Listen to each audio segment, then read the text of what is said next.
मित्रों, नमस्कार। आज मैं बिहार की राजधानी पटना में हूँ।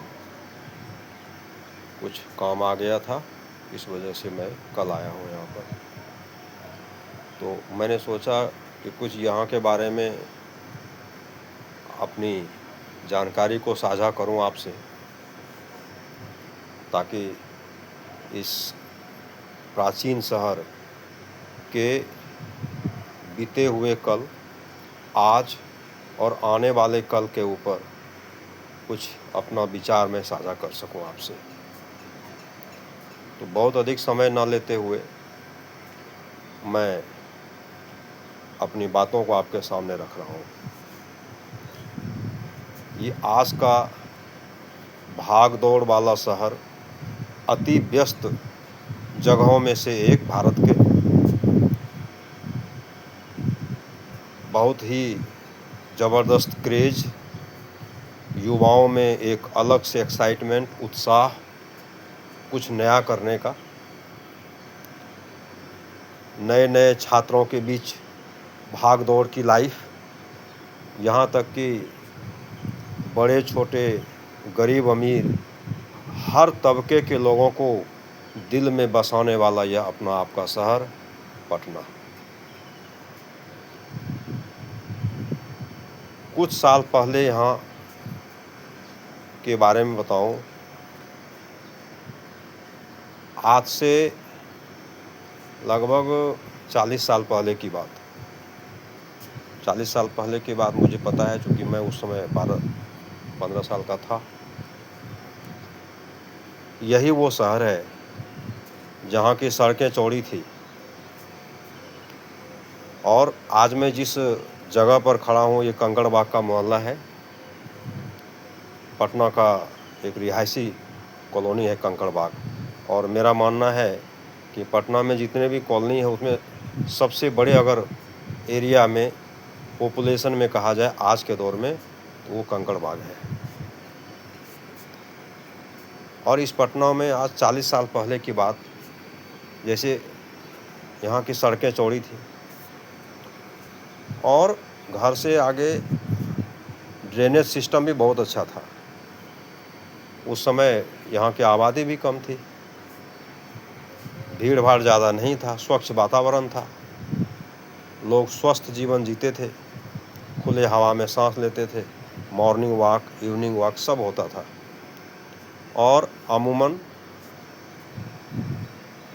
अगर किसी खास पार्टी के शासनकाल को छोड़ दिया जाए तो उससे पहले आमतौर पर यहाँ शांति भी थी। और इस तरह की शांति जिसमें पटना की गलियों में, पटना के सड़कों में, पटना के मोहल्लों में आने वाले भविष्य का सपना संजोए हुए यह शहर और यहाँ के वासी काफ़ी एक्साइटमेंट भरी ज़िंदगी जी रहे थे। और उनके सपनों में, उनकी आँखों में बदलता हुआ बिहार और बदलता हुआ बिहार की राजधानी पटना की एक नई तस्वीर उनके सपनों में तैर रहा था। और हो भी क्यों नहीं, जब सारी सुविधा हो, एजुकेशन का हब यही पटना, मौसम के लिहाज से खूबसूरत शहर, बिहार का राजधानी जो पाटलिपुत्रा के नाम से सदियों से फेमस रहा हो, और उसके साथ साथ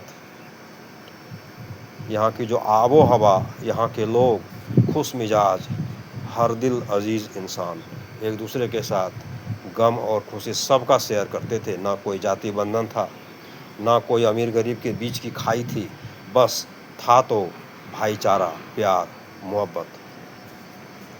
उसके साथ समय बदलता गया, धीरे धीरे आज 40 साल पहले का भी पटना है। हर जगह भीड़, जो सड़कें चौड़ी थी वो सक्रिय हो गई, क्योंकि अतिक्रमण रूपी जो दानव था उसने इस शहर को अपने जद में ले लिया, अपने आगोश में ले लिया। जो सड़कें कभी 40 फीट की हुआ करती थी, आज वो सिमट करके 26 फीट हो गई है। मोहल्ले की सड़कें जो 20 फुट की होती थी आज वो 12 फुट की हो गई है। 4 घंटे अगर बारिश हो जाए तो ये पटना डूबता हुआ शहर के रूप में आपके सामने दिखाई देगा। ड्रेनेज सिस्टम लॉक, पानी कहाँ जाएगा? और इतनी बड़ी आबादी कि मैं क्या बताऊं। मतलब 40 साल पहले की जो आबादी थी आज अगर उसकी तुलना की जाए तो उससे कम से कम 10 गुना ज़्यादा। भीड़ भाड़, महंगाई की मार और लगभग 20-25 साल पहले थोड़ा सा यहाँ पर करप्शन भी बहुत आगे बढ़ गया।